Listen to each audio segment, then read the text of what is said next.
7.7 মাত্রার ভূমিকম্প পাল্টে দিয়েছে মিয়ানমারের চিরচেনা রূপ। চারদিকে এখন শুধুই ধ্বংসাবশেষ আর স্বজনহারাদের আর্তনাদ। এমন পরিস্থিতিতে আন্তর্জাতিক সহায়তায় উদ্ধার অভিযান অব্যাহত রেখেছে মিয়ানমার। রাডার সহ উন্নত সরঞ্জাম নিয়ে রাজধানী মান্দালয়ে উদ্ধার অভিযানে নামে চীনের একটি দক্ষ দল। অভিযান চলাকালে অবিশ্বাস্য ঘটনার সাক্ষী হন তারা।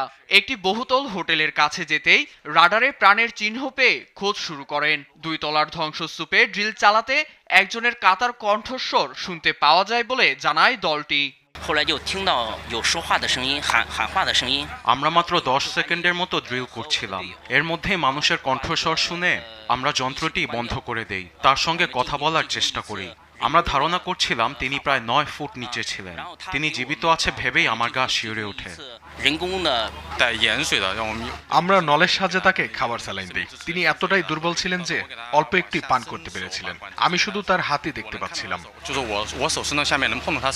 উদ্ধার কর্মীরা জানান সেই ব্যক্তি দেয়াল আর বিছানার ফ্রেমের নিচে চাপা পড়েছিলেন। এতে সেখানকার ধ্বংসাবশেষ সরাতে উন্নত যন্ত্রের ব্যবহার করা হয়। 3 ঘন্টার নিরলস অভিযানের পর তাকে বের করে আনা হয় বলে জানায় চীনা দলটি।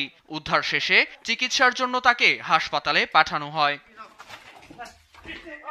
দলটি আরও জানায় অবিশ্বাস্যভাবে 52 বছর বয়সী সেই ব্যক্তি শারীরিকভাবে ছিলেন অক্ষত, এমনকি তিনি মানসিকভাবেও সাহসিকতার পরিচয় দিয়েছেন।